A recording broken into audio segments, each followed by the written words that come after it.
Michael Jackson was a little bit creepy, so...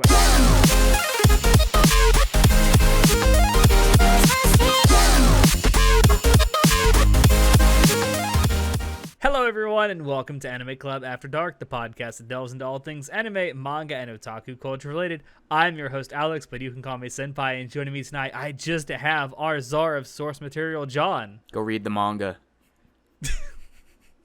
Yeah, I'm surprised you didn't just say, hey, like you usually do. So tonight, I've been looking forward to this for a while because I fucking love everything about it. You and I are going to be doing a spoiler cast for one of, if not the most well-received anime of 2019, Demon Slayer, aka Kimetsu no Yaiba. Now, the first thing I want to do is prostrate myself before you and say, I'm sorry, and you were absolutely right. Yep. So if you actually paid attention when we did the spring 2019 season preview, which is when Demon Slayer premiered, a lot of us that were on there were poo-pooing Demon Slayer, saying that it didn't seem like it was going to be good. The story sounded kind of weird. We didn't think that it was going to be a good adaptation of a manga. We didn't really like the art style very much. But I take it all back. Every single bit of it. John, you were right. And we were wrong. Damn right I was right. The fucking source material. How the fuck you gonna tell me? Oh, man, I feel so... I did the exact same thing in 2018 with Cells at Work. I was shit on it so bad before it started, and I ended up loving it. So, to be fair, though... Demon Slayer's manga is definitely not as good looking as the anime did. Like, I went into the first episode thinking, well, the animes or the manga panels they're drawn well, but it's like it's really hard to imagine how these battle scenes would play out in an anime. You know, it takes quite a lot of talent, and I was getting honestly PTSD flashbacks to Bleach. Where they're like doing the fight scenes, and it's like, you know, you've got these giant panels with like these giant things happening in the foreground and background, but it doesn't always translate well. And that's one thing that just watching the first episode, just watching the opening credits of the first episode blew me the fuck away. I was like, oh my god, Ufotable, you done it again. Oh, it's so good. So you say, because I have not read the manga at all. I still haven't read the manga. I probably should. So you're saying that the manga looked good, but not quite as good as the anime made it look. Well, at the end of each episode, you see manga panels, and that's exactly how they look. They don't look bad. You know, the art style isn't bad. Like Attack on Titan's art style is kind of bad. It's not rough. I was gonna say, does it have like Haikyuu syndrome levels of badness? No, definitely not. But it's like Attack on Titan, where it's like there's clearly a style and ambiance trying to be portrayed in the art style, and I was just like, I don't know how this is gonna translate really well, because there's not a lot of frames like something like One Punch Man, where there's literally frames from the manga flip through really fast and it looks like the fucking anime. There's not that many levels of it like One Punch Man has, so I was really worried that it wouldn't be translated well. I did like the story somewhat, and I thought, yeah, this is an alright shonen. Like I picked it up, but yeah, the anime is just fucking phenomenal, man. Would you say that the anime actually improves on the source material, at least in terms of art? Oh yeah, because like the art style still stays the same, but paired with that Ufotable like fluid animation, it just made the panels come to life. Like that's what the anime is supposed to do, right? It made the panels come to life. And watching him do like again, based just on the opening alone, like when they reveal all the abilities and stuff and how they pace it looks so good. Yeah. So I guess we can get into this. I want to kind of go through this sort of in chronological order with the story. So I want to start out with the opening story arc. And so we're introduced to Tanjiro and his family in Nezuko. And you get to see basically Tanjiro's family get slaughtered, pretty much. And Nezuko gets turned into a demon. By the way, Nezuko, I don't care what happens the rest of this year. Best girl of 2019. Yeah. I think the first episode was a little bit rushed, in my opinion, but that's how the first... Do you mean the pacing and stuff? Yeah, the pacing was a little bit faster than I would have appreciated. Like, I thought that too. It only goes half and like 10 minutes in before we get to the Slaughterfest, and that's where the story really begins. And I was worried about that. I was like, the pacing's a little bit fast, but this is like a 26 episode show, so maybe they just want to speed through this because it's not that important. Like, if you just think about it, like, yeah, it's just horrendous when something comes and kills your family, right? The amount of grief and loss that you feel, and then the whole... It's a very traumatic event. Yeah, and then having the demon, like, attack the shrine, and, you know, there's dead bodies and stuff, and the dismemberment, you're just like, this is a fucked situation. Like, holy shit, did I just walk into Berserk? Hello? And it's just... Moshi Guts-kun? It's very... moving, you know, it's very impactful of a first scene. Like, hey, welcome to the family. Oh, they're dead. Whoops. Like, what? Hold on. But I mean, come on, you go into a show that's called Demon Slayer. Like, what do you think this is gonna be fucking about, man? Like, come on. It's kind of like going into an anime called Goblin Slayer and thinking it's gonna be all hunky dory.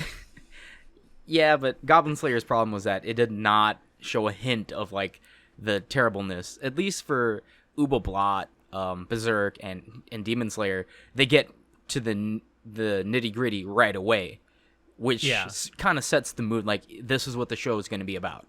Goblin Slayer does not do that because it's like, hey, look at this typical fantasy adventure, ha ha ha, goblin rape. Like, whoa, hold on now. You just went from slice of life fantasy to just horror. Like, wow. Like that. Like, whoa, dude. I will say one thing I thought that the anime did really well in that particular scene where Tanjiro comes back to, like, the house and sees everyone slaughtered and laid out. Like, his, like, grief and, like, what the fuck is going on. They captured that really well. They definitely did. But, I mean, again, we didn't get to know the family very well, so... Sure, it would have been nice if it would have been like a double length episode, I think. Yeah, because then we would have been able to get a feel for like what does his family really mean to him, and they kind of sprinkle little bits and pieces of like his family and his history throughout the show. Yeah.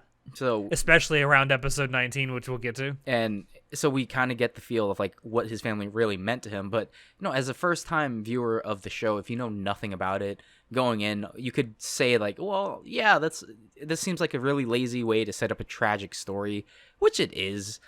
At least in Ubelblot and Berserk, they go into the history, like they have flashbacks and they show like what happened in the past. So then we start caring more about it. And it's just, going into the first episode, you might just be 50-50 on it. Like, maybe I watch it, maybe I won't. And it kind of has this just the bad pacing, in my opinion, that really, if I didn't tell you guys, hey, just trust me, like, give Demon Slayer a shot, please. You'll love it by episode, like, 6. You'll understand, like, why it's so good. I definitely do think it would have benefited from being like an hour-long episode, though, so that you would have had time to get to know the family, and it would have been a bit more of a tragic ending for them when he comes home and he sees them dead and laid out. Exactly, and, you know, as much as I don't like Re:Zero, the first episode of Re:Zero is done really well with the hour-long, like, preview of it or whatever. The first episode's like an hour long, right? Yeah, and although it's done in 2 parts, but yes, it is an hour long. Yeah, it's done in 2 parts, but it's an hour long. And it's a really good thing that it's an hour long because it sets up, like, here's what happens before, and here we are having to be introduced to, like, the situation. It didn't just jump into it right away, which, to Re:Zero's benefit, did it way better than the source material did because it kind of just hits you. Yeah, I will say that the one thing that Re:Zero did was you're instantly transported to the isekai world with no explanation as to why. Yeah, and you don't get to really like hang around the world and get to know things and slowly adjust. Yeah. You're kind of just tossed into it. Oh, hey, you're also like cursed or whatever. Yeah, like, and then of course you go right from this, and you know he comes back and Nezuko's been turned into a demon, and he's like, oh god, I gotta save her, and you know you find out that Tanjiro just has this heart of gold, and he can't bring himself to actually kill Nezuko because Nezuko's his sister, and he ends up running into Gyu, who becomes a bigger character later on in the story, who's fucking awesome, by the way. God, and they bully him so much. That's because he's like so deadpan all the time. I also love the fact that in the recently airing English dub, he's voiced by Johnny Young Bosch, who's doing a really good job with the role, I'd like to say. I haven't. Yeah, he meets Gyu, and Gyu tells him, "Hey," he takes pity on Nezuko because he's going to try and kill her, but he actually sees that she's trying to protect Tanjiro, and she's not like a normal demon. So he says, "Hey, go see this dude named I always fuck up his name, Uroko Daki." Uroko Daki-san. Yeah. Uroko Daki. And go be trained by him. I would like to say one thing that the first episode kind of also sets up is the fact that demons in this world kind of work in the same way a traditional zombie does. Kind of. I mean, so it's like blood that gets into people that makes them turn into zombies. They're allergic to the sun. Zombies aren't allergic to the sun. That's vampires. But those early zombies were kind of with the sun, but I mean, literally, I could go on about zombies and Luce Fulce's zombie, and anyway, so I'm not going to go into that. One part you did miss was the first battle sequence. Okay, air quotes. Oh yes, with Gyu and Tanjiro.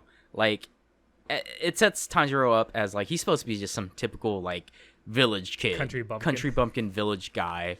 But, like, the lengths that he goes to protect his family, it shows his heart of gold. It shows his determination. And that, combined with the fact that Nezuko won't attack Gyu, is, like, it shows, like, there's some promise in these kids. And that's kind of what shifts his opinion of, like, maybe if it's them, they could do something about this situation. And it's actually, it shows also how creative and, you know, the will of fire, so to speak, that Tanjiro contains. It's also worth noting it's like when they meet Gyu, it's like it sets up this concept where the demon slayers are like their first instinct when they come across a demon is to just kill it, and it's like so few people have ever considered, well, what if we could change them back? Well, and the reason for that is because we learn later, like the force that Gyu is a part of, we learn like in this world of these demon slayers, they know that no good could come from letting a demon live longer because, as is explained by the demon in the first episode, the more humans they kill, the stronger they become.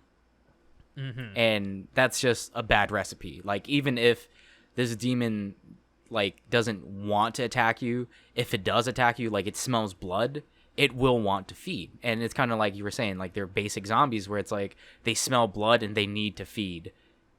Yeah, constantly. And then, so after the first episode, we get introduced to a training arc. To the training arc. And I have a lot to say about this training arc. Go ahead. I won't stop you. I don't like training arcs that much. I don't like it when they yada yada over a lot of things, which is kind of what they do with the training arc. Like, I understand that the training happens in like 2 or 3 chapters. It's not very long, but it's just like I just don't like it. And it's like they give us the basis of like the training that Tanjiro has to go through, and we see him like suddenly like not suddenly, but he steadily like understands the training and he's honing his senses and abilities, and that's cool. But the problem is like they repeated a bunch of the training and just sped it up. Like Tanjiro just speeds up through it, and we have a little bit of inner monologuing from him. And it's just your very typical, like, boring training arc. And a little bit. You have a lot of monologuing from Tanjiro in like the next 2 or 3 episodes. Yeah, and that's kind of like why I was like, the pacing seems a little off because you kind of sped through the front and now you're kind of slowing the fuck down. Like, what? And yeah, I will say that's a constant throughout Demon Slayer is that the pacing is never constant. That the constant is the pacing is not constant. Yeah, and that's one of my actual like gripes with the series right now is just the pacing, and it just doesn't feel very good because why are you kind of speeding through the training with Urokodaki, but then you slow the fuck down whenever it comes to challenges. And like, it's kind of, I like that though, because I like to see the training. Like, either you fucking just do a 2-year arc skip, or you just don't do it, or you just like show me all of it. You know what I'm saying? Like, don't give me half and half. I don't like that. Yeah. I'd also like to say that what he's being taught is a breathing technique called total concentration, which seems suspiciously similar to Hamon from JoJo's Bizarre Adventure. I'm just gonna throw that out there. Yeah. Especially when the first thing he's being tasked to do with this technique is to break a rock in half. Yeah, and see, that's another problem, because in the manga they go into the backstory a little bit more when he's breaking the rock about the spirits, right before the final selection starts. Two former starts. Students. Yeah, it's the 2 former students, and it kind of segues really well into, in the anime at least, into the final selection, and then they do backtrack a little and are like kind of connect the dots, like, oh, these 2 kids are just ghosts of the former disciples who failed the final selection, which works well in the anime in the flow. But in the context of someone who's a source reader, like, it was kind of just like, you kind of skipped a part there, and then they backtracked and did it, and I was like, I guess it's okay. Like, it kind of flows better like that in the anime, because they already skipped some stuff in the beginning anyway, so I guess it's fine. Yeah. But the final selection was, oh, go ahead. Yeah, the final. I was gonna say the final selection, like the 2 episodes where he's in the final selection, are really well done, I think. Yeah, because it doesn't just show like Tanjiro showing off his overpowered skills. Like, he's using the techniques that he's learned and honed, but he's also still having difficulty, because it's like he hasn't mastered this completely, but he has the starting tools. And, you know, as we've seen from episode 1, Tanjiro is a fighter, and he has his wits about him, and he's always constantly thinking, what can I do? And it's not just like a burst of strength here or there where he can just overcome it through sheer power of will, which is good. You know, like, it shows he has limitations, and no matter how hard you try, you can still be bested. And it isn't until he, like, you know, when he finally is able to cut the boulder and he understands how everything works, it's because he's learning as he's fighting and he's adapting, which shows that, you know, again, based on the first episode, he's resourceful. He adapts really well, and it shows that he has what it takes to become a demon slayer, because this is a type of situation where when you're faced against demons who either have 80 kills or over 100 kills, they greatly fluctuate in their abilities and how strong they are. Like, the monster that he fights in the final selection, the demon, is just the hand demon. Yeah. He's just a hand demon, and he's very confident in the fact that I can block any skill you have because you're just trainees. That's why he's lived in the mountains so long, and he's been able to stay away from the Hashira that are supposed to hunt down those overpowered monsters, because he eats other demons as well, and he can use their abilities to mask his own. So that's how he's gotten so strong and devoured so many children, and he shouldn't be in there. And it's a great, like, first obstacle for Tanjiro to test his mettle. Yeah, and it's also worth mentioning that the hand demon is the one that killed Urokodaki's former 2 students, the ones that he meets when he's training. Yeah. And trying to slice the stone in half. Yeah, and, like, it all comes full circle, and that's just the first, like, I guess that's technically the second demon he has to fight, because the first one was the one against Nezuko and him, but... Yeah, Gyu shows up. Yeah, and then Gyu just shows up and does it anyway. But it's like, it's really smart, you know, as a placement for the first trial that he faces on his way to becoming a demon slayer, which makes the final selection arc really good. And then we also get to see, like, other people around there who, like, don't have the medal, and how selfless Tanjiro is, because even during the final selection, where it's about just you surviving the night, like, you don't have to help the other selection people, because you helping them doesn't help you win. Like, get selected. You can end up being killed by helping someone else. Exactly, and that's what one of the guys that Tanjiro saves is like, fuck that. Like, if I help them, I'm gonna die. Like, who cares if they die? That means they weren't good enough. Then he runs off and gets killed. Yeah, then he runs off and gets killed, and I'm like, yes, instant karma. That's what you get. But it also shows, like, it doesn't just take strength. It also takes, like, a certain mentality to survive the final selection, which is why it's so hard to get apprentices. Yeah. I mean, it also kind of is not helped by the fact that if you fail, you die. You can't retake the tests. Yeah, that's true. The only way to fail is to die. I was going to say something else about the final selection. Oh, so something else that happens during the final selection, and this is also going into Tanjiro's like personality. While he's trying to face this hand demon, he's also like in the back of his mind, he's like, I still got to help Nezuko. So he's actually asking this demon, hey, I know I'm trying to kill you, but do you know of any way to turn a demon back into a human? Yeah. He starts to try to get breadcrumbs and kind of sets off like the actual story. Like the main goal of Tanjiro is, I need to figure out how to turn Nezuko back into a human. And he's just like, I mean, that's what I was gonna lead into. So he passes the final selection. He becomes a demon slayer. He gets all of his equipment and shiny sword, which turns black, which is apparently not a good thing if your sword turns black. Well, it's not it's supposed to be like a bad omen. So they explain that with the swords, when a user grabs the swords, the color changes based on their attribute. And as we've seen with the demon slayers, each one has like a certain art, so to speak, right? But meaning you don't have a color to your sword means that you don't have an art, which is bad because, you know, all the techniques are centered around arts. Like there's the butterfly with the poisons, there's fire, wind, water, lightning, shit like that. So if you're a demon slayer who doesn't have an art, it's kind of a bad thing because it means you don't have the special skills to put you to the next level to fight the super badass like 12 Kizuki or some shit. Yeah. So I was gonna say two things about this opening arc because that is pretty much how the opening arc ends, with him passing the final selection and becoming a demon slayer, getting his fucking crow. Jesus Christ. So two things. In the course of these episodes, which I believe it is 5 episodes. Yeah. The first 5 episodes, which is, you know, Nezuko turning into a demon and the final training and the final selection. 2 years pass. Mm-hmm. That is a long span of time to go over 5 episodes. I gotta be honest with you, it did not feel like 2 years passed after the end of this arc. Yeah, because like for me, so like I believe it was 6 months was how long he trained before the final selection happens.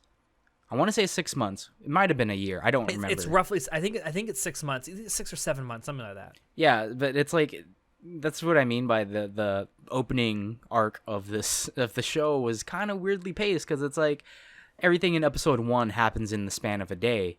Everything that happens in episode 2 and 3 happens in the span of a couple months. And then 4 and 5 is like a year and a half. Yeah, and then after the selection is like a year and a half, yeah.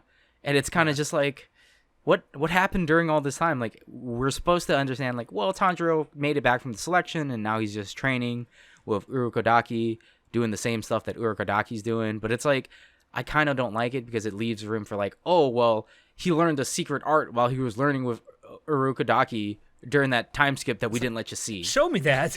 Like, what? No, you can't do that. You can't show me he learned a hidden art. Like, no. That's bullshit. Yeah, so that leads me into my second question about it. Do you think this was the best way the story could have been opened up? Honestly, I'm going to say yes. And the reason being is because the first 2 years, nothing of interest really happens anyway. And luckily for us, at least for now, because I don't know, he didn't learn any special hidden moves during the first 2 years. And he's just been steadily improving. And that's one of Tanjiro's like things that he does. Even if he's not the strongest, the fastest, he'll steadily try to improve himself to overcome his obstacles. And that's a good thing. Yeah. But it's just not established early on that he's like that. It gets established later on in the series that that's just how he is, so we didn't miss much anyway. But it's kind of hard to say. I definitely agree with you. I think I can't conceive of any way that the story could have been opened up any better than it already was. Mm-hmm. I will say that it's good in the sense that by the end of it, Tanjiro has a very clear, definable goal, which I think is what you want by the end of any opening story arc in any shonen. You need a clear, definable goal that's going to lead you to an actual end to the story. Yeah, just like, in Naruto. Yeah, exactly. Like the goal in Naruto is to become Hokage, and This is not a Naruto spoiler cast. It's to become Hokage, and friendship is power and whatnot. Bonds, Kizus. And then eventually it's to get Sasuke back. Oh, that's kind of where there's a problem of long-running shonen. The goal becomes obscured, and there's a lot of fillers and side stories, and you're kind of just like, what happened to the original thing where you're going to become Pirate King, Luffy? It's kind of been like 957 chapters, and you're still not Pirate King? What? Not even close to becoming. You could have gone around the entire fucking ocean by now. And that's why I feel like Demon Slayer, it was a good way to start it off, because we didn't miss anything important anyway, and all the vital information was given to us. Yeah. I think this, in addition to what happens immediately following this opening story arc, is the best possible way I think this could have gone. And speaking of which, we actually get to meet the main villain of this entire story in the next story arc, and we get to meet Muzan Kibutsuji. And we cannot go any further without saying, yes, he looks exactly like Michael Jackson. Yeah, a little bit. And he, not only that does he look like him, he fucking dresses like him too. Dun, dun, dun, dun, dun, dun, dun. I feel like someone needs to just make an AMV. Someone probably already has. I just don't know about it. Yes, if no one understood that, Muzan, when you first meet him, dresses like a smooth criminal. He's wearing almost the exact outfit that Michael Jackson wears in the music video for Smooth Criminal. Yeah, the white suit. And he even has the Jerry curls, dude. The curls. He does. He even has the Jerry curls. It's amazing. I feel like this has to be intentional on the part of the mangaka. Maybe, I don't know. See, the mangaka is not like the creator of JoJo's, where he steals stuff from real life and puts them in the story. I just feel like that was just the design. He was like, you know what? This feels like a creepy, sinister guy, so we're gonna go with it.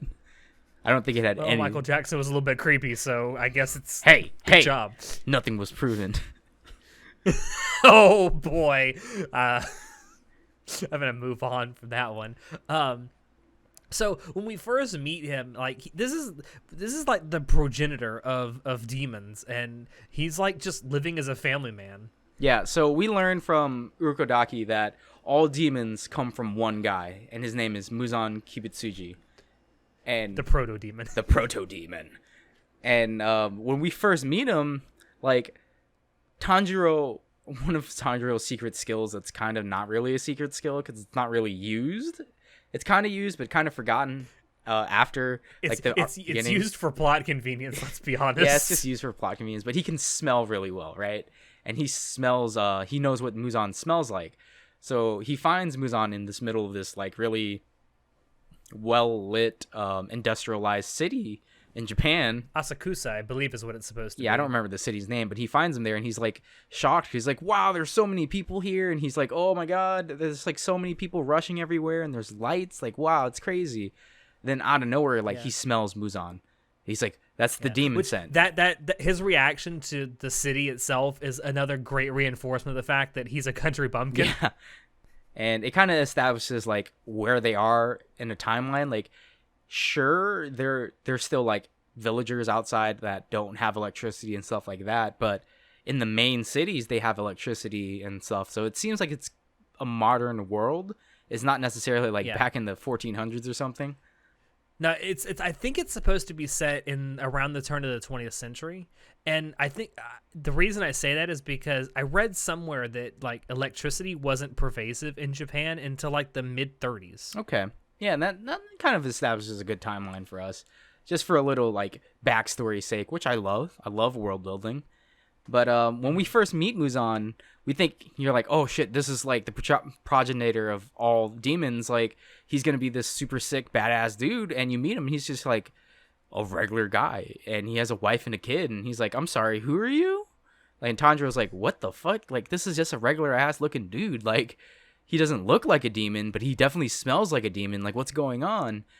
And then it's like I swear it's just like in part 5 of JoJo's where it's like tastes like a liar. And you know Tanjiro's just kind of shocked and like are you Muzan Kibutsuji? And then Muzan like realized like, oh shit, this kid knows who the fuck I am, and he has that little glint in his eyes. And then his wife is like, what are you talking about, dear? Like, what is this kid saying? And then Muzan's like, oh, I don't know. Like, I don't know who this kid is, and I don't know who Muzan is. Sorry, kid, I think you've got the wrong guy. And then Tanjiro's like, no, you definitely smell like Muzan. Like, and then Muzan realized like, oh shit, he actually might expose me in the middle of all these people. So he does a little sneaky sneak and stabs a dude in the neck and turns him into a fucking demon in the middle of the city. Because he's like, all right, kid, well, there's an emergency. I'm out. And then Tanjiro's like, fuck. I'm going to make my clever getaway. Yeah, and then Tanjiro's like, fuck, like, I get away from that guy. He's a demon. And then these people in the city are like, demon? What the fuck are you talking about, you country bumpkin? Like, what the fuck's a demon? Like, my husband's been attacked. Like, we need some help. And then the husband starts turning into a demon and starts attacking people. And the police are like, whoa, what the fuck? This guy's crazy, dude. Like, what the shit? And then amidst this chaos, Muzan just fucking dips, you know? And Tanjiro's confused because he's like, I don't know what's happening. Like, do they not know what demons are? And he's kind of just like, well, fuck all that. Like, this guy's a demon and, you know, I gotta fucking go. And there's too many people, so I can't pull out my sword. And then we get introduced to the next characters who help like deepen the story about demons, and it's a really good transition. It is. He meets Tamayo and Yushiro. So Tamayo is a former, I guess you could say a former demon. She still is a demon, but she's gotten away, and she used to like be under the spell of Muzan, but she was able to like steal herself away from it, and she's the one that kind of puts it into Tanjiro's head that there's definitely a way that it can actually be done to turn a demon back into a human being, like a full-fledged human being, but it's not something to be done lightly. Yeah, because we're introduced to Tamayo and whatever that fucking guy's name is. I don't remember his name. Yushio. Yeah, I don't really care. The one who's always going, don't touch her. Yeah, and it's kind of like a comedic bit between Tanjiro and the assistant to Tamayo, but it's just more world building, and we learn like, yeah, she knows about Muzan. She knows that his blood can turn people, and she's a scientist. You know, she's like, I'm a doctor. I help people out, and I move from places from time to time, but I'm trying to break Muzan's curse because it's not just the blood that turns you into a demon. There's a curse associated with it. So we get more backstory during this part of the anime, which is great. I liked it. You know, and it also shows like there is a light to the end of the goal. Like it is possible for Nezuko to be turned back to human, which was, you know, the starting goal of the first episode. Yeah, I mean, prior to this, he's just like wandering aimlessly, like, okay, there's got to be. I don't know if there's a way, but surely there's got to be a way. Now he knows there's definitely a way to do it. It requires the blood of demons. Yeah, and of powerful demons, specifically demons known as the 12 Kizuki. And prior to this, all we know is like all Tanjiro knows is, well, the answer has to lie with Muzan, the progenitor of all demons, and that's all he has to go on. And as we learn, like Muzan's like head honcho number one, man. He's the jefe, you know, like he's the big boss, and a fucking starting out protagonist fighting against the big boss. Like, what the fuck, dude? That ain't gonna happen. And then what's immediately proceeds this is one of the first fights of the first fight that Tanjiro has to do where he's actually a demon slayer. Yeah. Now it's actually the second fight, but we kind of skipped over the first fight because it's, you know, whatever. But it's 2 of the 12 Kizuki are sent by Muzan to actually take down Tanjiro and Nezuko and Tamayo and Yushiro in their little hidey hole that they're hiding in. That fight, my God. That was when I realized that I think that's when I started to realize that I was watching something that was kind of special, because the animation in that fight, the choreography was, oh my God. Yeah. Holy shit. It never stopped. For 2.5 straight episodes, it never stopped. And it was really good. Like, we get to, the first fight that Tanjiro faces is about this demon who snatches girls and likes to eat them before they turn 16 because they taste better or whatever. and we see that they have the power to like dive into the shadow realm or some shit, like watery shadow realm. Yeah.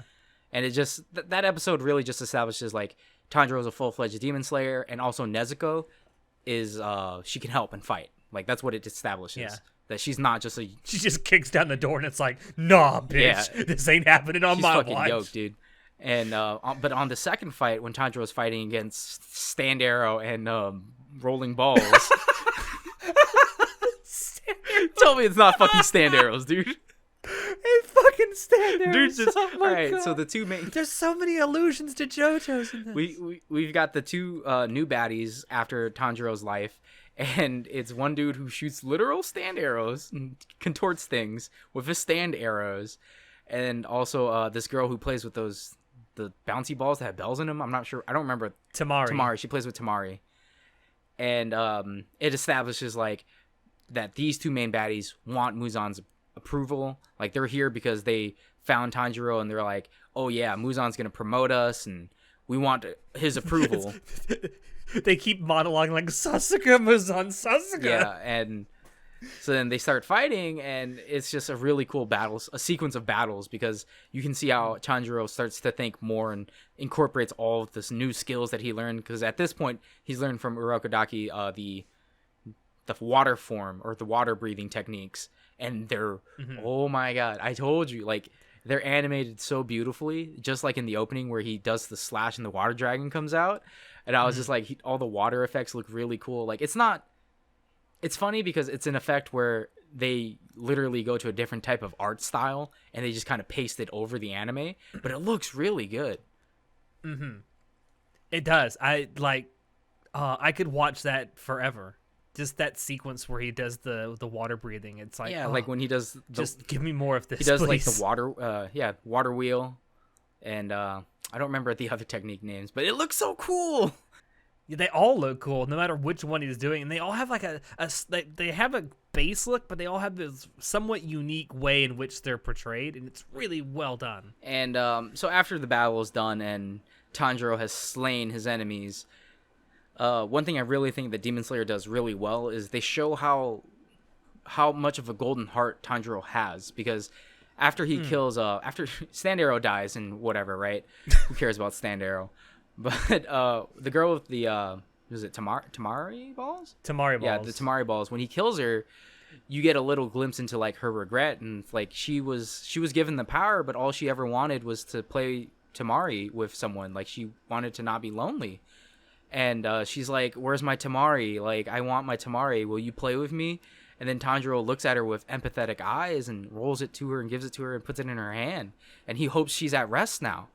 And this is a beautiful scene because prior to this, he's only done that to... the only emotion we really got from the demons was the first one that gets killed who's like, "Oh, I don't want to die." But the other two that he kills are kind of just like evil pieces of shit. They're like, no regret that they killed 1 billion kids. But this is the first glimpse into like the regrets that some of these demons have. And after we meet Tamayo and learn that she's a demon, and we learn that actually not all demons are bad, it shows the depth of like, well, when the curse, how strong it is, how it affects them, how it can warp like what they originally wanted. Like maybe they were just in a bad situation where they didn't want to die and they were given a second chance by Muzan, but then due to Muzan's curse and the blood changing their physiology, they went crazy. And that's what you see. It's like this girl was just someone who wanted to live and just play with someone, but she got corrupted to such an extent, which is really good. Like it shows a lot. There's a lot more to uncover, which is what I love. It's also a great way to portray the power of regret. Yeah. So it's, oh god, I could fucking Demon Slayer. Demon Slayer is good. Go watch it. If you've gotten this far, I hope you have watched it. So something we actually did learn at the very end of this fight, while these two demons that attacked them did want to be 12 Kizuki, and that's why they wanted Muzan's approval, they weren't. One of the things we find out is that if a demon is a member of the 12 Kizuki, they have their number ranks engraved onto their eyeballs, which seems very painful. Yeah. So even though these demons were insanely powerful, and it took 2.5 episodes for him to actually fight and defeat them, we find out that if he actually faces the 12 Kizuki, he's in for a long slog. Mm-hmm. And that's why he needs to constantly improve himself. Yeah, and it's like when he first fights the first, we've got the first demon who attacked his family. We've got the second hand demon, and then we have the water demon. They all get bodied pretty easily, like kind of thinking, because they're apparently not that strong, because the two demons that Tanjiro fights right now with Tamayo in them, they're way stronger. And you learn like the reason demons get stronger is because they kill people. So it's like, well, now we're introduced to this new 12 Kizuki. There's 12 ranks of like the upper ranks and the lower ranks, and it's like, oh man, how unfathomable is it that these ones who aren't even ranked are this strong? Like they can literally tear them up in 2 seconds, and the only reason they lose is because they were careless. Yeah, it's a great setup. Especially a great setup for what comes next. I would like to point out we're 40 minutes in and we're not even to episode 12. There's so much to unpack in Demon Slayer, man. I know there is. But yeah, let's we get to meet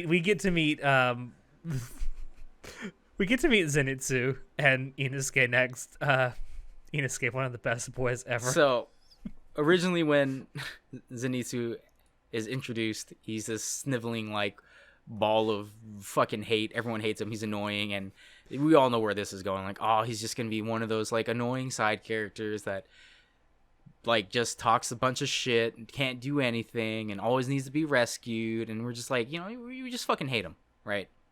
He's gonna be the damsel in distress. Yeah. He's gonna be Demon Slayer's Sakura. And it's just like, ugh.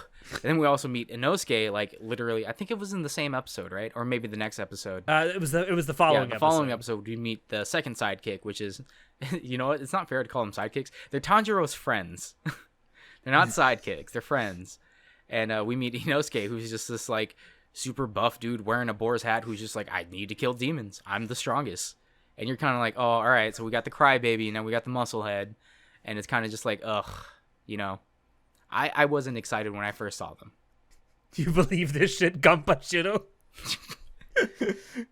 I really... I love the fact that Inosuke can't remember anyone's name. Yeah, and I really believe that when they were first introduced, they were just going to be like comic relief characters. Kind of just there to... I was honest, the way they were introduced, I just thought they were going to be characters in this arc. I didn't think they'd become main characters. Well, one thing Demon Slayer does really poorly is that they show you all the elements of the entire 26 episodes in the fucking opening. Yeah. I didn't want to comment on that when I first saw the opening, because I was like, oh my god, they're going to show every single thing that happens, and it's all in this minute and 30-second clip. Like, fuck. I hate it when that happens, but I was like, whatever. No one's going to get it until they watch it anyway, so. Yeah, and then he fights Tanjiro meets the new demon, and he's apparently an ex-Kizuki. And he has these little... Banished. Yeah, a banished Kizuki, and he's hella buff. Like, he's fucking strong. And it kind of just like... This episode really sticks out because it kind of just shows, like... you get to see how Zenitsu and Inosuke fight. Inosuke is kind of just like a wild boar, just like the hat that he wears, and he's kind of just a wild child from the mountains. Charges in, head down. Yeah. Sword drawn. But we see, like, he actually has very fast reflexes. He's very strong. And then we also see Zenitsu, like, he's just a coward. He's a crybaby. But later on in the episode, when he gets knocked out and he doesn't have to think about being scared, he's actually hella strong. Like, he has this fucking EI technique where it's just, like, flashes of lightning and shit. And you're just like, whoa, what the fuck just happened here? And it's just like, yeah, this is... And then, we get a little backstory about Zenitsu and a little backstory about Inosuke. Just not even... We don't even get backstory for Inosuke. We just see a little bit of their characters. And then once eventually the demon's defeated, we see more of the demon. Like, we learn, like, the demon, he was an ex-rider and he was never good. And he had a feral body and he was dying. And Muzan somehow found him and seeked him out and turned him into a demon because the guy just wanted approval of someone. And it shows, like... Again, more character depth of, like, the type of people that Muzan approaches are people who are weak and dying and people and desperate. And it seems like he's doing this very formulaically because it looks like he's trying to build an army, but for what? But then the way that Tanjiro, like, doesn't step on the guy's papers, it nudges back the humanity that was inside the demon, and that's what triggers the flashback of like, I just wanted someone to approve of my writing and tell me that I was good, that I was important. And Tanjiro was like, yeah, they seemed like they were important to you, so that's why he didn't want to step on them. And it's like, in the middle of battle against an ex-Kizuki, Tanjiro has such a heart of gold, and it's so good. It's like, you could call that like the naivety of freaking main characters, and he survived because of plot armor, but it's because this show has levels. There's more to it than meets the eye. Yeah. I'd also like to point out that this fight with what's known as the Suzumi demon, his name is Kyogai, by the way, was really well animated as well, and I honestly, you may disagree with me, John, but I thought it was a great use of CGI because the crux of this fight is that he's able to just bang on these drums and completely flip the orientation of the room that they're standing in, and that 3D movement and 2D space I thought was really well done in this fight. Yeah, I thought the CGI, as much as I don't like the CGI that's in the show, I thought for the shifting in the room, it was done really well. Because, you need to move a 3D object in a 2D realm. Like, it's hard to do. Yeah. Oh, and to do it convincingly. I also, the parts where they fall through doors and they fall into another room, that was, like, amazingly well done, because that seems like it'd be so easy to fuck up, especially when you do it as a tracking shot. Yeah. It just seems like it's so easy to fuck up, and they didn't. I thought it looked really, really good. It was very fluid. It was very it just popped, and it just beat the shit out of Tanjiro. Yeah. So then, right after this, they kind of, again, the pacing in this show is kind of bad. So right after this action-packed oriented ex-Kizuki fight. Oh, before you move on, I have to mention that quickly, the scene where Inosuke's mask falls off and it's actually revealed what his face looks like. And Zenitsu says, "You're a girl?" Yeah. And he's like, "Bitch, he's not been wearing a shirt this whole time, and he doesn't have tits. What do you think?" Yeah, and yeah, we get to see that Inosuke is actually a very beautiful man. He's got like a bishi face. But he's like, and kind of, again, a little bit more character. Like, obviously why he's trying to be super manly and the strongest and the toughest around is because he's probably been made fun of his entire life about looking like a girl, because he looks so pretty. I will say those highlights he has in his hair are very nice. Oh yeah, the little blue on the end. The blue highlights. Yeah. And it's also really cool how they color code every character, like what their ability is tied to what colors they wear and what color their hair is. Yeah. As we learn later on when we find more characters. It's kind of funny to me. But yeah, but after this the pacing of the show goes and takes a shit again, because now it comes to a grinding halt for a full episode. Yeah, because it's like now they got to focus on recovery, and we get to learn more about the characters, and all you really learn is like Zenitsu is a fucking baby. Like, God, he's so annoying, and Inosuke is just a fucking brainhead idiot. And you're just like, I don't like these side characters. That's how I felt when I was reading it. And also how I felt when I was watching it, even though I know it gets better. I was just like, ugh. If I was an anime only, this alone would make me want to fucking quit watching, because they're so annoying. So I don't usually pay attention to Crunchyroll like comments and stuff that are on episodes, even though you can do it. And this, being that this aired on Crunchyroll, and I will notice that I noticed while I was watching this, I did kind of peek down there from time to time. And when Inosuke and Zenitsu were first introduced, people were like, "Who are these new characters? They're kind of throwing this whole show off, and I don't really like this." And then like after 2 or 3 episodes of them in there, I saw a lot of people like, "They better get better really quick, or I'm dropping this show." Yeah, exactly. And to answer the question, are these 2 characters good sidekicks for Tanjiro? No, because they're annoying.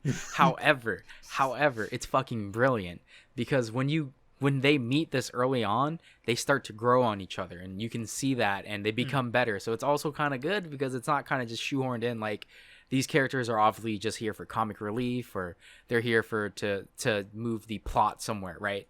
Which is something I did complain about on our whatever that cast was, the Gripes cast. Oh yeah, Pet Peeves podcast, and it's annoying, and I realize now, like, it's annoying when they do this, but it does get better. I promise you, the characters get better. You have to get through the initial queasiness to actually figure out why they're good characters. Yeah, but this plays on to the fact that, they obviously wanted this show to be long running, so that's why they introduced, or even the mangaka, when he introduces the side characters, he obviously wants them to be a part of the story, and he knew. Actually, I don't know the gender. They knew they knew that. I think that the manga is a male. Yeah, I'm just gonna go with the gender neutral because I don't know. They knew that these characters were going to be around for good, and they wanted to introduce them as, like, early on into Tanjiro's career as a demon slayer, so that way when they have their own trials and tribulations, like, they'll actually be a crux in the story where their development and his development clashes, and there's going to be more options available. It wasn't just shoehorned in for the sake of it, which is great. Unlike something else that happens later on that I don't like, where they shoehorn their love interests. And anyway, we're gonna move on to the next arc because. Okay, yeah, I will say one thing about the breather episode that happens in between these two arcs. I guess like a mini rehabilitation arc is it shows that these characters aren't invincible, and there isn't like magic, like chakra can't magically heal your broken bones. You got like cracked ribs and shit, and you can't move for a good month. Yeah, I like the fact that the characters actually get hurt, and they have to go to a doctor or to a nurse or someone to actually heal them. They can't utilize their magic breathing techniques to heal their bones. Well, until we get into the Super Saiyan levels, but Well, yeah, but that's, we're not there. We're not there yet. And what else it does really well is it shows the reach that the Demon Slayer Corps has. Like, why is it that there's this random ass inn in the middle of nowhere that is a recovery inn for Demon Slayers? Like, what type of reach does this organization have? Because prior to this, we know nothing about the Demon Slayer Corps, other than they have a selection process, and you get a crow and you get a sword. But we don't know anything else. So it kind of, like, it's something that you see that it's. And apparently some people live long enough to retire. Yeah, and it's like, it's an unfathomable size and reach that this Demon Corps apparently has. And it's more set up for the future. Like, we're going to learn more about the Demon Corps, and it's gonna be crazy. Like, what? I love the fact that they didn't hit the reset button when people get injured. Yeah, that so many shonen do that. Someone will get injured and they'll say, "Oh my god, my leg's broken," and then the next episode they'll be fine walking around. Yeah, and Tanjiro is still injured from his previous fight when he meets Zenitsu, and it's like it plays a role in like why he can't maximize his power, and even when they kill the demon in the house, he's still already hurt. So that's why it's important that he focuses more on, like, it pushes him to his outer limits where you're already standing on one leg, but you still have to complete your task. So he has to become, like, more focused. He can't waste his movements, especially against a demon that can literally just change your footing at the beat of a drum, and he can do it continuously. So it shows more character growth, which is, again, this really good show that shows you how the main characters develop. It's really good. Yeah. So I guess we have to move on to the Mount Nagagumo. Yeah, I was so concerned when I saw the word Natagumo, because I know that means spider. Yeah, Gumo means spider. So this was I hate spiders like with a passion. This was the big arc of the entire anime series, right? Like the Natagumo arc was the big bad. And this is when the anime hits its stride. And it is the best arc out of the entire 26 episodes, because it is the longest running one. It's not just a couple episodes. It's like, I want to say 5 episodes. No, it's like 6. Yeah, it's almost as short as the other arcs, but there's so much going on. But they don't spend too much time on the things happening, which I liked, because Tanjiro is our main character, let's not kid ourselves, but they do show, like, they introduce all the villains, all the monsters that they're gonna have to fight. They show you all the there's apparently other Demon Slayer people there. You get to see that have been there for a while. Yeah, and there's more story going on. Like, apparently a lot of the new up and coming Demon Slayer trainees, or I guess they're not trainees, the the Greenhorns were sent to Mount Natagumo because there were sightings of like demons gathering. They're like, whoa, that's unusual. Demons don't usually travel in packs. So they sent this team as a cursory like search team, like a probing team, an investigation team, and like a scouting team. They were the scouts, and these kids who were fighting like these really weak low level demons were like, oh yeah, this is no problem, like we can take care of this. And these Greenhorns fucking get fucked. And it's good because I'm like, yeah, well, that's what you get for underestimating demons. And when we get introduced to the main baddie, he's not actually the main baddie. Like, it's pretty crazy how they set up the actual villain on this arc. Like, we get to the big bad spider dude, and he's like super strong, and Inosuke can't even fight him off. And it's just like, it's bad, man. And we think he's like the final frontier. And like right when we think he's about to kill Inosuke, Gyu shows up and fucking bodies him in one slash, like no problem. And we're like, whoa, what the fuck? And then after, one of the things I love so much about this arc is that there's like 3 or 4 fights going on at the same time in different places. And it's I kind of equate this to in Star Wars there's the Battle of Endor and Return of the Jedi. Like there's like 3 fights going on at the same time but for the same goal. Yeah. That's what's going on in this arc. So in this arc we get a lot more discovery of like Inosuke's personality. We learn more about Zenitsu, how he was trained, why he's even there. And this is one thing I really did appreciate, which is we know that Zenitsu is here, but he says he's a coward. He doesn't want to fight. Well, in his flashback, when he's fighting on Mount Natagumo, we learn like his family is one of the families that have been demon slayers for generations. And he didn't want to learn this technique because he thinks fighting demons are scary. He's like, fuck that noise. Like, why should I fight? Like, fuck that. And it's really cool in my mind because, like, we'll learn later on about, like, the only type of people who join the Demon Slayer Corps. And they say that there's only 2 types that really join. People that have been directly affected, e.g. Tanjiro, or people who have been in the business for so long, e.g. Zenitsu or Kocho, the Kocho family. Like, they've just been Demon Slayers for so long that they just have these techniques that they need to pass down. And they almost feel like an obligation to be part of the organization. Yeah, and it's refreshing to see, like, you know what? Not everyone wants to live in this fucking crazy world. And, you know, we know Zenitsu is a big crybaby, and then we see that he's actually super strong. But we also see, like, he may be super strong because he's had the technique drilled in him, but he doesn't have the heart to do this. And he doesn't want to because it's scary. It's fucking crazy. So it kind of makes sense of, like, why he's got this great responsibility shoved onto him by his grandpa that he didn't even want. And I think it's refreshing. How the only way he can use his technique is to be unconscious. And that's because it shows, like, Zenitsu's strength is that he can do hard work, but one of his weaknesses is his mental fortitude. Like, he doesn't have the iron will that Tanjiro has, or he doesn't have the pride and ego of someone like Inosuke, who just doesn't want to back down from a fight.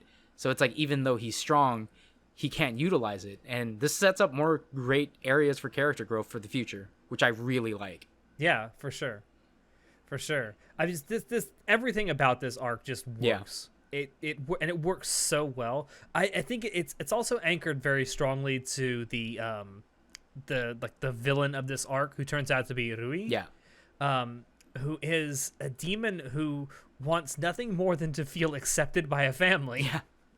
So when we read, and so he goes out and creates a fake family. Yeah, and we meet Rui, and we understand that he's actually the final boss. It wasn't the big spider dude that was fucking everyone's day up. That was called Dad, you would think, right? But it's like, first of all, great job subverting my fucking expectations there. Because when I first saw it, I was like, oh, it's got to be the big buff spider dude that's wrecking everyone's shit, right? It can't. And then it's like, nope, it was that small dude named Rui. And I was like, damn, you subverted my expectations. And and then we learn that Rui is actually part of the 12 Kizuki. He's the lower 5 or lower 6. Lower 5. I couldn't remember, but he's part of the lower 12 Kizuki. So we're like, and then when he starts like fighting, it looks like Tanjiro has a chance, and then Rui gets serious, and he's like tenfold stronger than what we would imagine. I was like, fuck. Like, this guy is a 12 Kizuki, and he's hella buff. Like, there's no hope. And at this point, you're like, well, Tanjiro's the main hero, and he has to fight back, and all this stuff. But then Rui is just, like, too strong. He's just way too strong. And once he's like, I'm done playing around after episode 19, fuck, dude. And then episode 19 happens. Literally. Yeah, we got to talk about episode 19. And tell me if you disagree with this. Like, one of the single greatest episodes of anime ever. I was beside myself when I first saw this episode. The last 10 minutes, about the last 7 minutes of the episode. Oh my god. Like, fucking ufotable. Pat yourselves on the back, man. That was amazing. The music, the scoring, the animation, everything about it flowed so well. And it's just, I've rewatched that scene like 10 times, and I just love it. Like, if I showed someone, I was like, hey, you should watch Demon Slayer. Like, yeah, what's it about? I'm like, just show them episode 19. Just show them the 7-minute clip. Show them that scene from episode 19. And just be like, this is what Demon Slayer is about. I was like, yo, what the fuck? Whoa, what the fuck, dude? It's good. I don't even know how to even begin analyzing episode 19. Like, number one, we learn more about Tanjiro's family during this episode because of a flashback. That was nice. You'd almost kind of forgotten about them at this point. Not really, because you get to see his father, which has. Can we? I have to ask the question: is what's on Tanjiro's head supposed to be a birthmark or a scar? It's because a scar. His father has the same thing. So one thing that we learn from Muzan when he's talking to his demons or whatever, he tells them, you need to kill the kid with the Hanafuda earrings. And we know from the cutscenes in episode 19 that Tanjiro got these earrings from his dad, and that his dad said he needs to pass these on to Tanjiro for a reason. And for some reason, his dad has always had a frail body, but when he does the Hinokami dance, he's like doing this really cool fluid dance, which is done really well in my opinion. Like, the choreography in it. Oh, it was animated really well. The choreography was perfect. It looked really good. And it's like, it's kind of weird that for someone who has a weak body who can't really do much would know how to do this really cool dance, and it looks really strenuous, and he's very it's very rigorous. That's the word I'm looking for. It's a very rigorous routine that his dad will do when it's fucking snowing outside. And it seems like it pays homage to something. And then, Tanjiro switches from water technique to fire technique. And you're like, what? What? And you're like, what the fuck, dude? And then it kind of makes more sense. It's like, oh shit, maybe Tanjiro's dad was a fucking demon slayer. Maybe that's why they do the fire technique. And it's like, whoa, what the fuck? And then this is also the episode where Nezuko unlocks her demon arts. So every demon, exploding blood, every demon has an art. No matter how weak they are, as soon as they become a demon, they get, it's basically like JoJo Sans, where they just get a random. It is. There it is again, the JoJo's illusions. Every demon has some special, air quotes, special power, and some of them are cool, some of them aren't. Like, we had the hand dude who had just a billion hands. We had the dude who could dive into water. We had the Tamari girl who could throw Tamari balls hella hard, and she had extra hands. She had the stand arrows. Stand arrow.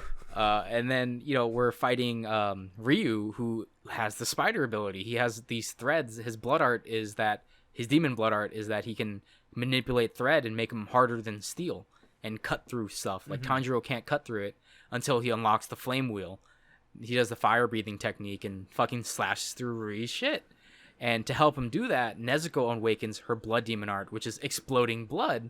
I'm like, explosions and fire. Like, is this something linked to their family? Like, oh, this is a little cool. Like, why would Muzan be like, we need to kill the Hanafuda kid unless there was something there? Because remember, Muzan was like, the only person who posed the threat to him was the guy with the Hanafuda earrings. And it kind of looked like Tanjiro's dad. So it's like, what are we getting into? Like, oh shit. this episode, it opens up a lot of story possibilities going forward, which is also another reason why it's so good. Yeah, and I can't wait. I can't wait. And one of the things you mentioned before was subverting expectations. So the way this episode ends, you'd think it concludes the story arc, but wait a minute. Rui isn't dead. Not yet. So, oh my God.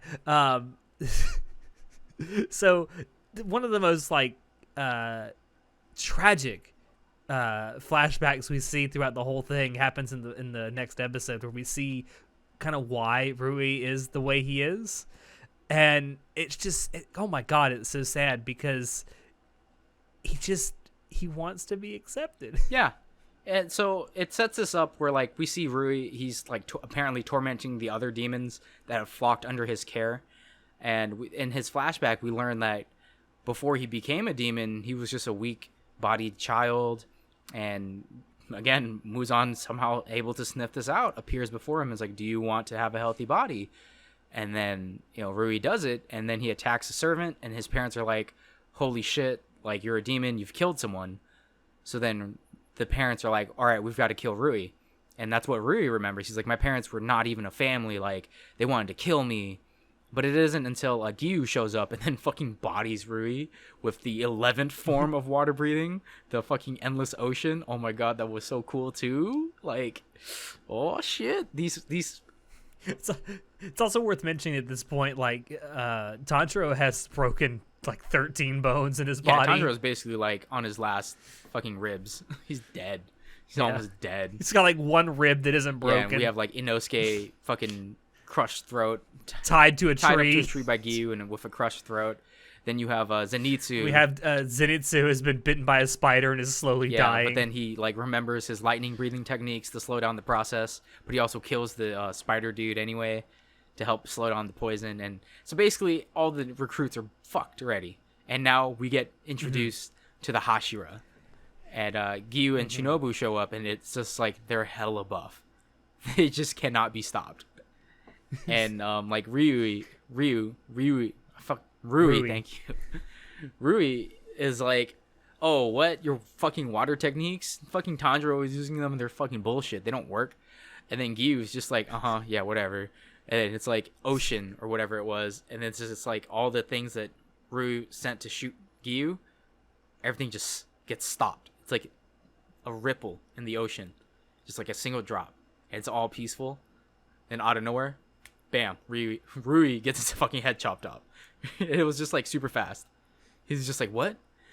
And then that's when Rui gets his head separated, he has another flashback to when his parents were talking, and it turns out his parents wanted to kill him, sure, but it's because they wanted to atone for their sin of letting Rui kill someone and letting him become a demon. And it shows a little bit more again about when you become a demon, something inside you changes. You hold on to your deepest you're not the same person. You hold on to your regret, and you turn that regret into hatred, and you curse things around you.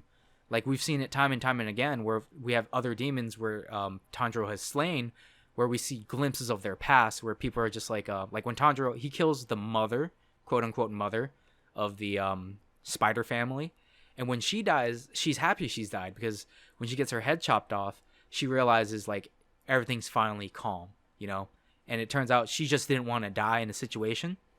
And that's why she got turned into a demon. She just didn't want to die. But now she regrets, because she didn't want to die, she became a monster and she had to kill other people to keep on living. And she regretted that. Now she doesn't have to live with the fear. And I guess it was more of learning about living with the fear with Rui and his family. That's why she was relieved. But it's we can see when they're demons, they seem like they don't have emotions except hatred and rage. But when they die, they lose that, the curse loosens on them and they can finally feel emotions again, which is a cool little tidbit that we get to learn a little bit more about the demons. Yeah. It's just, oh God, this entire arc is, oh God, I love the Natagumo arc so good, so much. Oh, after this concluded, it cemented itself for me as one of the greatest shonen story arcs ever. Yeah, I honestly, when I first saw Demon Slayer's anime, I was just like, oh, it got an anime. That's cool. I think it has the elements to make it in the anime industry. Like, it's got the good shonen aspects. I did not expect it to be this good, honestly. Like, reading it is fun. I like reading it. But, man, I enjoy watching the anime, too. Yeah. So, I guess we're getting close to the end here. One of the things that is sort of unique, at least about this particular anime adaptation, is that it ends on what is essentially a breather arc. Yeah, and especially compared to what comes before it. So the next arc, quote unquote arc, is the rehabilitation arc, and this is basically where they show you the training that Tanjiro does while rehabilitating. So they don't skip the training montage this time. They actually show it to you. And you also get to meet the entirety of the Hashira, which they're awesome. Yeah, and it introduces more, like, we learn more about the Demon Corps, like the Master. We learn about the people who clean up after the Demon Slayers. It opens up a lot of questions, like, who is the Master? Why does everyone respect him so much? Why does the Master even have a cleanup crew? And you learn, like, you learn about the existence of the Hashira.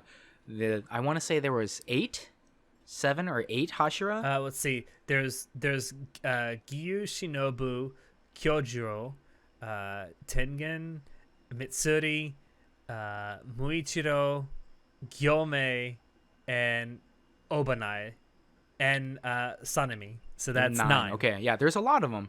And these Hashira, as we've seen, like, even with just Gyu, he bodies a lower 5 super fast, like literally one technique. Like, so we know that these Hashira are fucking powerful, and the people around them are afraid of them because they're like, oh my god, these Hashira are crazy strong and super crazy. And they all have, like, explosive personalities. One guy has an explosive personality. One of them has a definitely explosive personality. And yeah, it's really cool. Like, they have different, just like how we've already seen the water breathing with Gyu and Tanjiro and Urokodaki, and then we've seen the lightning, and I want to say that I don't know what Inosuke is. His is just blue, so I want to say it's supposed to be like Earth, but I don't know. Air? I don't know. I don't know. But each, like, we see the character designs, and each of them are colored just like their abilities, or they have aspects of their things. Like, one of them is has a snake technique, and he has a snake. And he looks super shady, like a snake. And they all look like the thing that they embody. That's so good. That's like, from a design and, like, character design standpoint, that's so amazing. Yeah, because we can pick them out very easily. And, like, it's even funnier because it takes it another level. Like, the guy who has the power of air, he's an airhead. But we also learn, like, he may be an airhead and not pay attention, but when it comes to the Master, he's completely focused. And that's how every Hashira reacts to the Master, which is super cool. I fucking love Kyojuro so much. It's like, yes, the flame pillar. And he has this insane eyebrows. Yeah, and he's, like, super sparkly, like the flames. Oh my god. And Mitsuri, the love pillar, she's like, oh, to everything. Yeah. And brilliantly voiced by Kana Hanazawa. Yeah. So that was really cool. And I like the rehab arc. I like most of it. I don't like all of it, because one problem I had with it is that they introduce a fucking love interest. And I was like, no. I'm assuming you are referring to Kanao. So, listen, you may not like her as a love interest, but let me get that lewd fan art coming, boys and girls. So I just don't like the fact that we don't know who she is, and we get a little backstory about her, like she was an orphan, or she was sold off by her parents, who were abusive drunks, and their family was poor, and her brothers and sisters were dying because they didn't have anything to eat. So then she gets sold off, and then she, like, breaks inside, so she can't decide anything for herself. So we get the little boo-hoo backstory, but why does she start to like Tanjiro? Like, why did they have to say, the Kocho Ine-san, why does she have to say, one day, Kanao, you'll meet someone you'll love, and then you'll start feeling again? Like, why did it... That's not setting anything up, if it was just one day you'll meet someone who will change your mind, or, you know, something not as, like, you'll meet a boy you'll like and it'll change your mind. Like, why couldn't it have been you'll find special bonds in the future with people, and it could have been like something else. Like, why did you have to shoehorn that love interest in here? Like, I don't like that. I don't like shoehorning love interest, because unless you're willing to commit to it, unless it plays a big part, don't do it. Just, I believe we talked about this during our pet peeve exactly. episode. This is one of my pet peeves. And I'm just like, oh, so you're saying you trained with Tanjiro for like a month or two, or however long it took. I want to say it took like a month or two. I think 2 months passes from the time that they meet the Hashira to the time that they get their next assignment. So I just don't. So you met a boy who has a heart of gold and an iron-willed determination, who now sets your heart aflutter because he's so free like the wind. And I'm just like, ugh. I will say that if she was just introduced and then over time became a love interest, I'd say okay. But the fact that they're introducing her as a potential love interest, like right out of the gate, I'm like, not really. Exactly. I don't mind the fact that she could be a love interest. I mean, that doesn't bother me. I think, it could work. I mean, but do it slowly. Do it, because it's so unrealistic to introduce someone and then say, oh, I like you. Yeah, like, what the fuck, dude? And it was even super tropey how she starts to fall for him, because she's shocked that this kid has such an iron determination to get better, and he starts like exceeding her expectations and learns the total concentration. Was it current or continuous? Constant. There we go. And I'm just like, I love the way it's done, because little lolly like nursemaid just beat the shit out of him when he falls asleep. The three little girls who are just like, they don't even have full eyes, so they have the little beady eyes, so that means they're kids.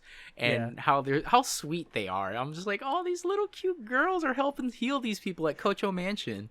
And how Tanjiro is like, yeah, I want you girls to beat me with this stick if I fail to keep it up while I'm sleeping. And none of them question this. They're like, okay, we'll beat the fuck out of you. They're rooting for him, which is great. He has this little peanut gallery rooting for him, and it's just super cute. And overall, I think I did not hate this arc like that much. I didn't hate it at all, really. You disliked a specific part of it, but you didn't dislike it overall. I disliked a certain aspect of it, but I honestly thought it was well done, because again, we get to see the training that he goes through. We get to see like everything that happens. They don't just yada yada it. Oh, okay, so 2 months has passed, and now they're also stronger, by the way. Like, what? Yeah. So, yeah, I was very grateful to see the training, and you actually feel like by the time it's over with that not just Tanjiro, but Zenitsu and Inosuke have actually gotten a little bit stronger. So a lot of people might go into it thinking, "Oh, this is the silly arc," like just like the one episode where they recover in the beginning, but it's set up. Right, and the fact that, or when they go into the hospital room, or like the, I don't know, whatever we want to call it, where they're all in the bed together, and you see Inosuke just like pouting in his bed. He's like, I can't talk. Yeah. So I lost my voice. It's just refreshing to see a shonen of all shows to go to this length to show us like, yeah, it's actually just hard work. Like, we're not going to yada yada over the important stuff. And I was like, this is good. This makes a great story. I feel like I've learned a lot about Tanjiro, about Zenitsu, about Inosuke, about the Kocho family. Especially, I'll say that especially if Ufotable is in this for the long run. Like, if they want to make this like a new long-running shonen a la My Hero Academia, then by all means do this level of storytelling. Yeah, and hopefully it doesn't dip down in quality. Hopefully. Yeah, well, listen. You can't expect the world here. I will say one last thing about this particular arc. So this arc goes on for a little while. I believe it lasts for 1, 2, 3, 4, 5, 6, almost the exact same amount of episodes that the previous arc did. And it's just a rehabilitation arc. And there's not a whole lot of action-oriented stuff that goes on. There's a lot of info dumping that goes on in these episodes. There's a lot of character backstories that we're seeing. So I'm curious, because this is essentially how the story ends, or at least the season ends. Do you think that this extended amount of non-action-oriented episodes signals that the next arc is going to be like hella intense? I think that it's going to keep the same intensity as the Mount Natagumo arc. The Infinity Train arc is next. as we've seen, and it's going to be a movie. Yes, not a new season. It's going to be a new movie, which I'm concerned about because, 6 episodes is a decent amount of episodes to do an arc, unlike other fucking shows that do 3 episodes an arc, which feels super rushed and yada yada. I thought the 5-6 episodes per arc was done really well, but I don't know. Infinity Train arc there's a lot that happens. How do we know it's just going to be one movie, though? Oh, I didn't think about that. It could be multiple movies. They've only announced a single movie now, and they haven't necessarily said whether it's going to cover the entire arc. Yeah, or if there's just going to be one movie. Hopefully it doesn't drop in quality. I don't know anything else about the movie. I don't know if Ufotable is going to be doing it. Oh yes, my god! Oh shit! I need to. In fact, the only thing that I've seen so far that hasn't been confirmed to be coming back, and sadly, is Yuki Kadra doing the soundtrack or the score. That is a disappointment. Yes, I will say the person who was co-writing music with her, Go Shina, will be, I guess, helming the score production. Okay, so we're gonna move on to the technical aspects, aka we're just going to talk about how good everything else was in the show. Yes. I mean, we've kind of talked up the animation quality a lot, so I don't feel like we need to talk about that a whole lot more. Animation, top tier, just not the CGI. They use the CGI very loosely here and there. I don't personally like the CGI. It doesn't look great, but it's not all the time, which is great. They used it mostly for tracking shots. Which I thought, I think that's an acceptable use of CGI. And then cinematography, choreography of the fight scenes. Dude. Again, we talked about that. A lot of them are just perfect. It's fucking Ufotable, man. They know how to make action. Let's not lie to ourselves. Yeah. They know how to do animation, for sure. And even the non-combat choreograph, like when they do the, the flame dance, it's super cool. And lastly, the fucking soundtrack is awesome, man. Oh my god. Episode 19 especially, when they do the fucking scoring for that in the last 7 minutes, it's great. And how it just leads right into the ED. I personally thought it was weird that they used Lisa for the OP and the ED. I like the opening. I'm not going to complain. It worked out really good. I like the OP quite a lot. It's really good. Suyaku, Suyaku, da, da, da, da. The ED was, in my opinion, it's all right. But yeah, the show itself had great sound design. There wasn't that much sound design in it, honestly, like special effect wise. It just had a lot of good OSTs. Yeah, I will say one of the things that I did like sound design wise was anytime that Tanjiro was using the water breathing technique, you could actually hear water sloshing around. And that was really cool. At addition. Yeah. The same thing with the fire. When he was doing the fire technique in episode 19, you could hear like fire crackling throughout it. That was really cool. It's just that when it comes to sound design, just because you add special effects like that doesn't make it that special. Like when they do ground crackling, when they do like slicing and all that stuff, I like to hear the sound effects for that. It's just that they didn't really focus on that in Demon Slayer, so that's why I can't say that the sound design was amazing. I just have to say the soundtrack, the OST was amazing. But yeah, for sure. So I guess the last thing I want to ask to close this out. So Demon Slayer is listed as a shonen. A lot of people will tell you it's a shonen. To me, it doesn't feel like your typical shonen at all. It certainly has those aspects of shonen, but to me, I think it's closer to a seinen, and I feel free to debate me on this. I would say if I had to put a label on it, it's something that constantly walks the line between shonen and seinen. I mean, I'd have to agree. I definitely think it is a shonen, but it does have seinen elements. Just because it's maybe that's why I like it so much. Like, just because it shows blood doesn't necessarily mean it's a seinen, right? Naruto had blood in it. No, but the demon designs are pretty grotesque. Yeah, but they're not overly grotesque. They don't show like, well, I guess they do show some people getting squished and shit like that, and it's kind of gross. Especially the spider thing was kind of gross. That was unsettling. But it's not in a super grotesque way like a fucking Ito Junji would do. You know what I'm saying? Yeah, Chuchi Ito is like, no.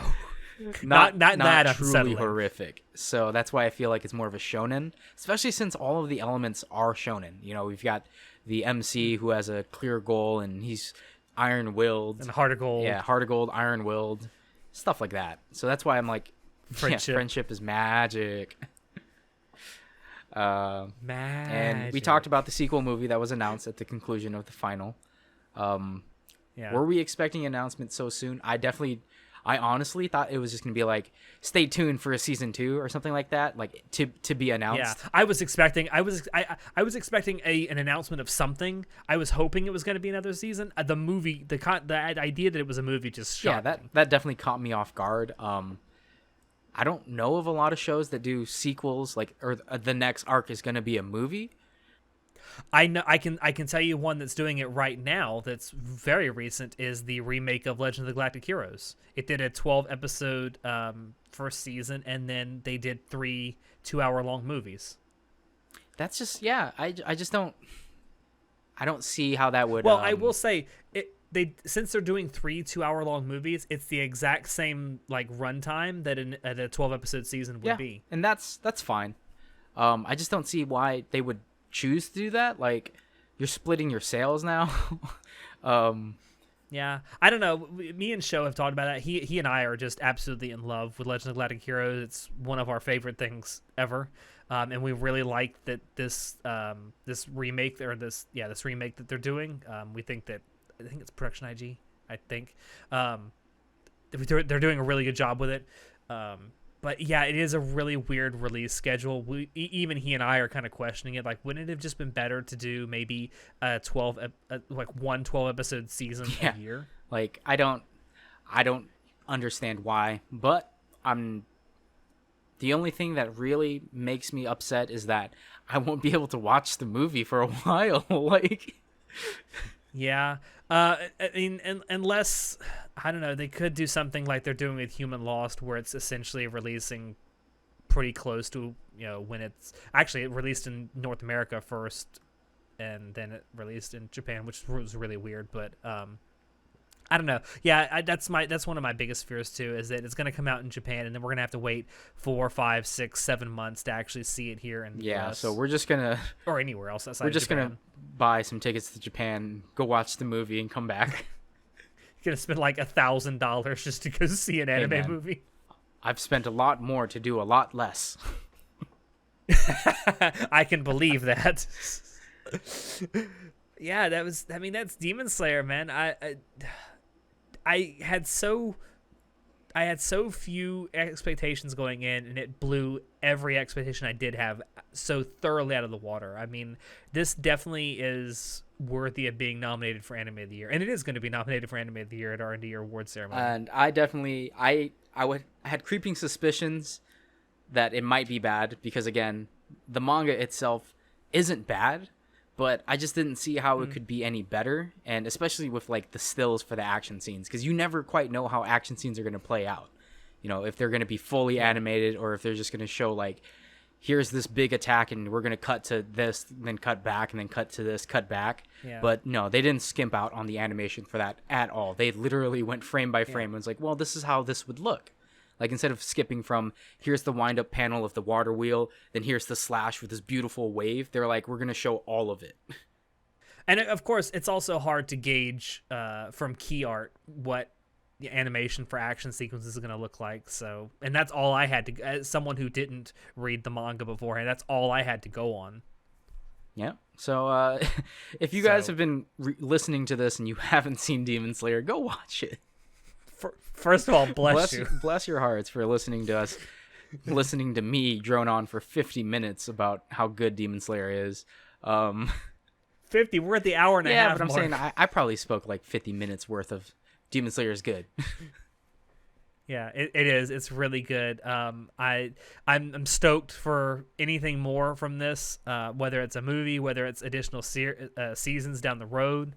I'm just hoping they can keep as many people that worked on this together for whatever comes next, because clearly it works good together for sure. So thank you all out there for dropping in to listen to us rant on about Demon Slayer for an hour and a half. We hope you enjoyed it because we always enjoy bringing this stuff to you. If you want to check out previous episodes of the podcast, you can find us on YouTube, SoundCloud, iTunes, and Spotify.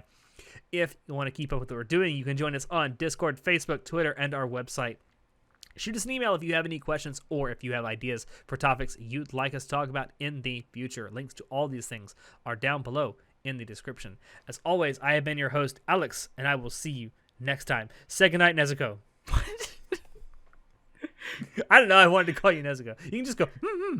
No, but she actually does speak in like the last couple episodes, which is crazy because can you imagine this voice actress being paid to just show up and go? What are you talking about? It's the easiest money she's ever made. Good night, everybody.